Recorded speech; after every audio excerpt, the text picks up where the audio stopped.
Hello बेटा, कैसे हैं आप सब। Welcome in AVM classes. आज हम हमारे पिछले वीडियो में जो टॉपिक हमने किया था, usefulness of the Bohr's model and limitation of the Bohr's model और energy prediction of the atoms in n shell. तो उसी से रिलेटेड पहले तो एक टॉपिक करते हैं जिसमें आयोनाइजेशन एनर्जी का जिक्र होगा। उसके बाद हम करेंगे numerical based on energy concept, right. तो इसी कंसेप्ट में, एनर्जी के कंसेप्ट में आज एक बहुत ही इंपॉर्टेंट टॉपिक है आयोनाइजेशन एनर्जी। देखो, वैसे तो आयोनाइजेशन एनर्जी टर्म जो है वो हर एक एटम, हर एक एलिमेंट पे लागू होता है, लेकिन यहाँ पर जब हम स्पेशली बात करते हैं कि इलेक्ट्रॉन अपनी ग्राउंड स्टेट्स और एक्साइटेड स्टेट में लाइन स्पेक्ट्रा दे रहे हैं, तो हाइड्रोजन एटम का ज्यादातर जिक्र होता है। और आपने अभी तक इस टॉपिक में, इस चैप्टर में हाइड्रोजन एटम ही किया है या हाइड्रोजन लाइक एटम किए हैं। तो आयोनाइजेशन एनर्जी का ये जो टर्म है, ये मैं आपको पहले बताती हूँ कि है क्या, और फिर हम आगे चलते हैं कि ये आज किस चीज से रिलेट हो रहा है। ठीक है बेटा, जैसे कोई एटम है, ये कोई एटम है, राइट। और सपोज ये एटम है कोई आपका सोडियम एलिमेंट ले लेते हैं, 11 इलेक्ट्रॉन सोडियम एलिमेंट मैंने ले लिया। तो मेरी पहली शेल में कितने इलेक्ट्रॉन हैं? 2 हैं, क्योंकि मैंने इसका डिस्ट्रीब्यूशन किया 281, डिस्ट्रीब्यूशन हुआ 281। तो पहली शेल में कितने इलेक्ट्रॉन हुए? 2। दूसरी शेल में मेरे पास कितने इलेक्ट्रॉन होंगे? 8 इलेक्ट्रॉन, ठीक है। और मैं यहाँ पर एक लास्ट शेल और ड्रॉ करती हूँ जिसमें कितने इलेक्ट्रॉन होंगे? 1। अब मेरे पास ये क्वेश्चन है कि ये पॉसिबिलिटीज है कि इस जो एटम को अपने आप को स्टेबल करने के लिए, यानी कि नोबल गैस कॉन्फ़िगरेशन के लिए 28 चाहिए। तो आप लोग ये पढ़ते आए हो कि this one is lose its electron, loss कर रहा है, और लॉस करते ही ये सोडियम क्या बन गया? Sodium ion. तो बेटा, जब भी इसने लॉस नहीं किया था, हम इसको बोलेंगे गैसियस एटम, राइट। यानी कि ये किस स्टेट में है? अपनी ऑर्डिनरी स्टेट में है। लेकिन जैसे ही इसने इलेक्ट्रॉन का लॉस किया, ये किसमें कन्वर्ट हो गया? आयन में। और इस आयन को हम बोलते हैं कैटायन। आपकी टर्म में ये इलेक्ट्रॉन यहां से चला गया, लेकिन अपने आप नहीं जाता है। कोई इलेक्ट्रॉन कहीं से अपने आप नहीं निकलता है, उसको कोई वहां से निकालता है। तो ऐसी एक एनर्जी जो ऐसे इलेक्ट्रॉन्स को निकाल रही है, उसी एनर्जी को कहा जाता है आयोनाइजेशन एनर्जी। इसके नाम के ऊपर जाइएगा, आयोनाइज, यानी कि आयन बनाने के लिए जो एनर्जी चाहिए, ये आयन ही तो बना है ना, गैसियस एटम से आयन में कन्वर्ट हुआ। तो आयन बनाने के लिए जो एनर्जी चाहिए, उस एनर्जी को क्या बोलते हैं? Ionisation energy. डेफिनेशन देखेंगे, it is the energy required to remove the electron. It is the energy required to remove the electron completely from the atom to convert it into a positive ion. देखिए, जब ionisation energy की बात होती है तो removal होता है, सिर्फ इलेक्ट्रॉन का रिमूवल होता है। रिमूवल होता है तब हमेशा कौन सा आयन बनता है? पॉजिटिव आयन बनता है, राइट। तो जो एनर्जी, वैसे ये यहां पर एक ये भी होना चाहिए कि मिनिमम अमाउंट ऑफ, यानी कि कम से कम ताकत लगाने से इलेक्ट्रॉन निकल जाए, तो उस एनर्जी को हम क्या बोलते हैं? Ionisation energy. ठीक है। अब यहां इस कंसेप्ट में इसका क्या यूज है? अब ये इलेक्ट्रॉन यहां से निकला, देखिए ये तो हमने सोडियम एटम की बात कर ली, लेकिन हम यहां पर ले किसको रहे हैं? हाइड्रोजन एटम को। तो सोडियम एटम से हम वापस हाइड्रोजन एटम पर आते हैं कि हाइड्रोजन एटम के कंसेप्ट में ये कहां काम कर रहा है, राइट। हाइड्रोजन एटम के कंसेप्ट में हाइड्रोजन के पास एक इलेक्ट्रॉन है, ठीक है, एक ही प्रोटॉन है। ये इलेक्ट्रॉन यहां से रिमूव होके, ये इसकी कौन सी स्टेट हुई? Ground state. रिमूव होके लाइन स्पेक्ट्रा बनाता है, कौन सी स्टेट में जाता है? Excited state. ये लाइन स्पेक्ट्रा बनाएगा और कैसी सीरीज बनाएगा? 6 सीरीज बनाएगा। पहली सीरीज में जब ये अपने ग्राउंड स्टेट पर होता है तो n की वैल्यू को हम क्या बोलते हैं, 1 बोलते हैं। मैक्सिमम n कहां तक जा सकता है, इन्फिनिटी तक जा सकता है, यानी ये इलेक्ट्रॉन बहुत दूर जा सकता है। इन्फिनिटी का मतलब क्या है कि हम उसको प्रेडिक्ट नहीं कर पा रहे, इतना दूर जा रहा है। अब इतना दूर जा रहा है तो एनर्जी तो लगी रही होगी, या बिना एनर्जी के यहां से उठ के कहीं दूर चला गया, ऐसा तो होता नहीं है। अब ये इलेक्ट्रॉन अपनी ग्राउंड स्टेट से इन्फिनिटी पर अगर जाता है तो इन्फिनिटी वाले इलेक्ट्रॉन की जो एनर्जी होगी वो हमेशा पॉजिटिव होगी। अब कैसे होगी वो यहां प्रेडिक्ट करके देखते हैं। चलिए मैं आपको यहां पर इलेक्ट्रॉन बता रही हूं H एटम की टर्म में। H एटम यानी हाइड्रोजन के लिए electron jump from ground state to excited state. Excited state क्या है उस वक्त, एन इन्फिनिटी। मैंने हाइड्रोजन एटम की बात की है, मुझे एनर्जी निकालनी है। मुझे क्या निकालनी है, एनर्जी, आयोनाइजेशन एनर्जी। आप इससे पहले ये एनर्जी की टर्म कर चुके हैं, E energy, N number of shell. हमने उस फॉर्मूले से 2 pi square me square e की पावर 4 n स्क्वायर अपॉन में h स्क्वायर, इस फॉर्मूले से एनर्जी कैलकुलेट करनी सीखी थी, है ना। तो ये एनर्जी का फॉर्मूला है, लेकिन n के लिए है। अब n यहां पर 2 हैं, एक है ग्राउंड स्टेट यानी कि n1 है, एक है इन्फिनिटी यानी कि n इन्फिनिटी पे है, राइट। तो ionisation energy is the difference of the excited state and ground state. Excited state कौन है, इन्फिनिटी, ग्राउंड स्टेट कौन है, 1। इन दोनों की एनर्जी का जो डिफरेंस होगा वही हमारी क्या होगी, आयोनाइजेशन एनर्जी। लिसन, अभी मैंने क्या कहा था कि इलेक्ट्रॉन अगर इन्फिनिटी पे है तो उसकी एनर्जी क्या हो जाएगी, पॉजिटिव। पॉजिटिव के लिए हमें वैल्यू चाहिए।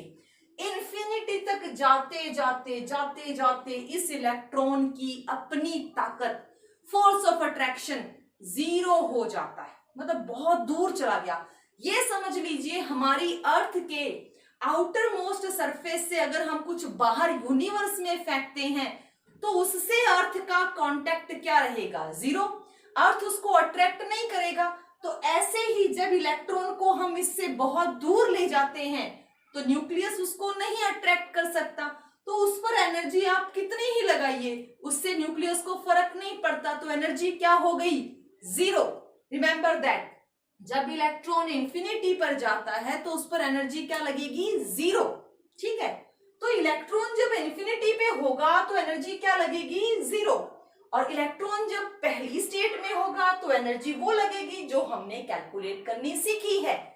ये वैल्यू कहां से आई, n की वैल्यू क्या है, 1, 1 का स्क्वायर 1, z की वैल्यू 1, तो हमारे पास एज इट इज आ गई -21.8 into 10 to power -19 joule per atom. ये एनर्जी है कब, जब इलेक्ट्रॉन पहली ही स्टेप पर है यानी कि ग्राउंड स्टेट पर है। E इंफिनिटी 0 हो गई, माइनस माइनस क्या हो गई, प्लस।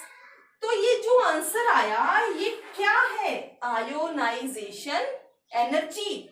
और आयोनाइजेशन एनर्जी किसमें है, positive, 21.8 10 to power -19 joule per atom.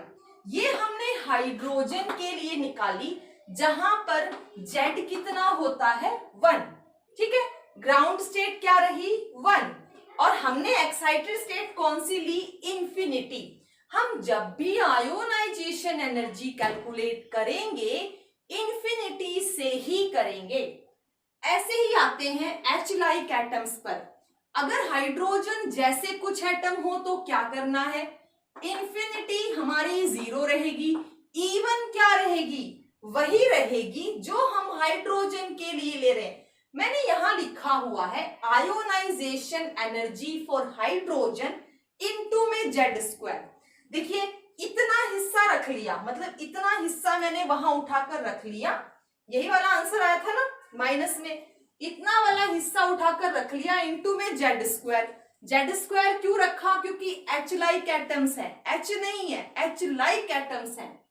Suppose मैंने पहला एग्जांपल ले लिया हीलियम का। हीलियम के लिए जेड कितना होता है? 2।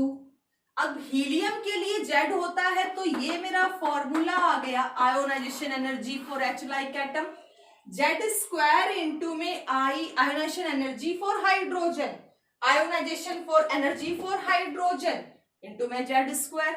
जेड कितना है? 2, 2 का स्क्वायर कितना हो गया? 4 इंटू में ionisation energy of hydrogen.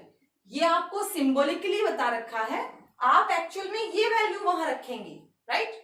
21.8 into 10⁻⁻19 joule per atom आप यहां पर रखेंगे, आप यहां पर रखेंगे, तब आपको किसकी आयोनाइजेशन एनर्जी मिलेगी? हीलियम की। क्लियर है? दूसरा एग्जांपल है लिथियम आयन। देखिए ये भी आयन है, ये भी आयन है, इसने एक इलेक्ट्रॉन का लॉस करके H जैसा बन गया है, ये 2 इलेक्ट्रॉन का लॉस करके हाइड्रोजन जैसा बन गया है। Z कितना है? 3। एटॉमिक नंबर ऑफ लिथियम क्या होता है? 3। अब यहां Z स्क्वायर कितना हो गया? 9 और आयोनाइजेशन एनर्जी वही सिमिलर जो H एटम की है, तो हमें किसकी आयोनाइजेशन एनर्जी मिलेगी? लिथियम की। बेटा इनका यूज करके हम काफी सारे न्यूमेरिकल सॉल्व कर सकते हैं। चलो बेटा अब उस पर कंटिन्यू करते हैं अपने न्यूमेरिकल्स। अभी जो फॉर्मूला किया था वही हमें यहाँ एप्लीकेबल करना है। जरा ध्यान से करेंगे न्यूमेरिकल्स, ज्यादा कोई मुश्किल नहीं है, सिर्फ कैलकुलेशन थोड़ी सी अच्छी होनी चाहिए।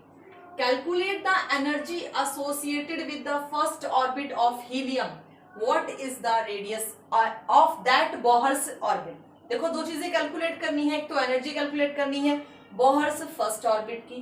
फर्स्ट ऑर्बिट का मतलब होता है कि पहली शेल, एन की वैल्यू ऑटोमेटिकली क्या हो गई? 1, और उसी में हमें उसी शेल का रेडियस भी कैलकुलेट। 2 फॉर्मूले याद होने चाहिए, एनर्जी कैलकुलेट करने का और रेडियस। जब बोहर्स मॉडल कंसेप्ट हमने किया था तो मैंने पॉइंट्स लिखवाए थे, उन पॉइंट्स में मैंने एनर्जी के बाद तुरंत बाद रेडियस भी कैलकुलेट करना बताया था of any orbit. Rn is equal to R0 Z square over N square. तो ये बात याद रखनी है कि हमने क्या किया है, हमें रेडियस निकालना है N स्क्वायर इंटू में अपॉन में Z। अब यहां से एनर्जी का फॉर्मूला फिर से रिमाइंड करते हैं, En is equal to -21.8 into 10⁻⁻19 Z square यहां पर क्या है? Atomic number. Remember that N square क्या है? शेल का नंबर जूल पर एटम। चलिए हीलियम एटम की बोल रहा है, helium that is hydrogen like ion, ये हीलियम आयन है, हाइड्रोजन लाइक एटम हो गया। हीलियम के लिए N फर्स्ट ऑर्बिट की बात हो रही है तो N क्या रहेगा? 1। Z कितना होता है? हीलियम का एटॉमिक नंबर कितना होता है? 2। N 1 है, Z 2 है। फॉर्मूला हमारे सामने है, En की वैल्यू 1 -21.8 इंटू 10⁻⁻19 इंटू में Z कितना है? 2 का स्क्वायर ओवर 1, N कितना है? 1 का स्क्वायर। सारे से हमें क्या मिल जाएगा? एनर्जी कैलकुलेट की, एनर्जी कैलकुलेट करते ही हमारे पास कितना आंसर आया? देखो यहाँ पॉजिटिव वाला कोई चक्कर नहीं है क्योंकि एनर्जी सिर्फ एक ही ऑर्बिट की पूछी है, डिफरेंस नहीं पूछा है। डिफरेंस पूछते और आयोनाइजेशन एनर्जी पूछते तो ये वैल्यू कैसी हो जाती? Positive, right? -8.72 10⁻⁻18 जूल। कंफ्यूजन नहीं होना चाहिए, बहुत सारे बच्चों को ये कंफ्यूजन होता है, -18 हो गया, -19 होना चाहिए था। बेटा डेसिमल के हिसाब से आप ये कैलकुलेशन देखो, अगर डेसिमल में एक पॉइंट आगे कर देती हूं तो मेरी वैल्यू यहां से 1 पॉइंट कम हो जाएगी, सीधी सी बात है। अगर मैं 87.2 × 10⁻⁻- लिखूं तो -19 जूल लिखा जाएगा। पर एटम की बात है तो ये भी पर एटम होता है, ये भी पर एटम है, एटम से एटम क्या हो गए? कैंसिल।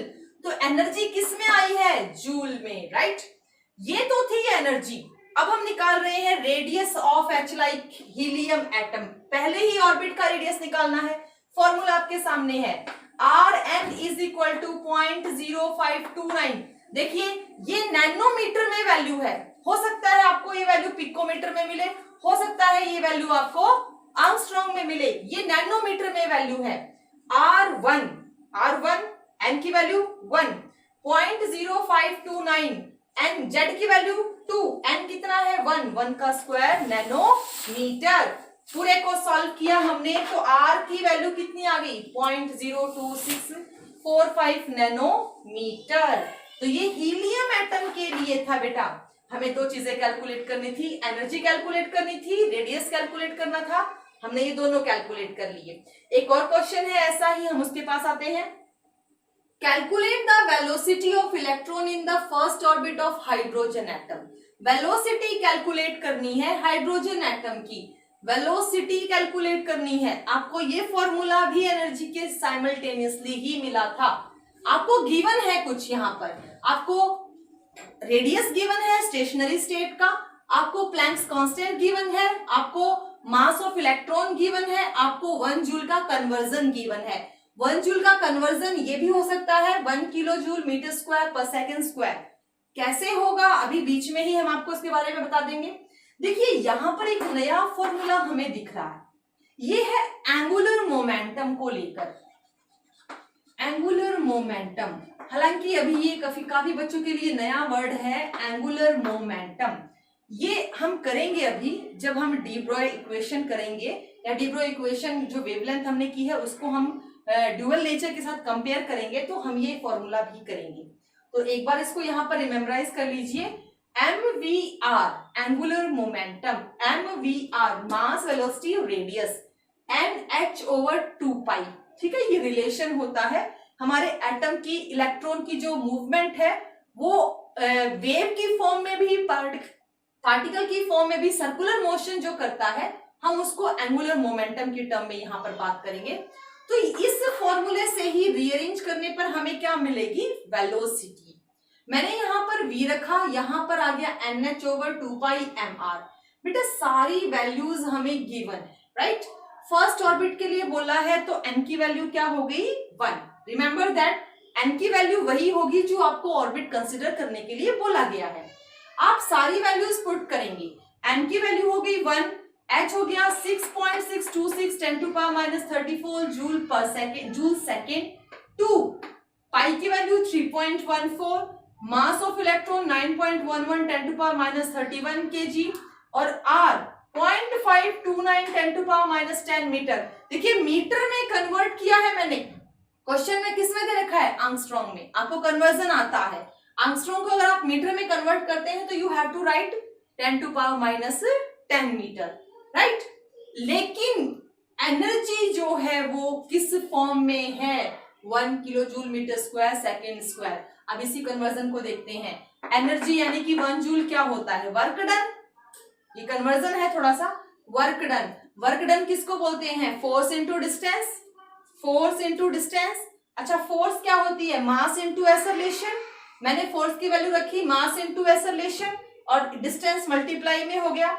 मास के लिए यूनिट होती है किलो केजी, एक्सेलरेशन की यूनिट होती है metre per second square, distance की यूनिट होती है मीटर। बेटा यहां से मुझे टोटल सम में क्या मिला कि केजी मीटर स्क्वायर पर सेकेंड स्क्वायर, और ये सब कुछ किसके इक्वल है 1 जूल के।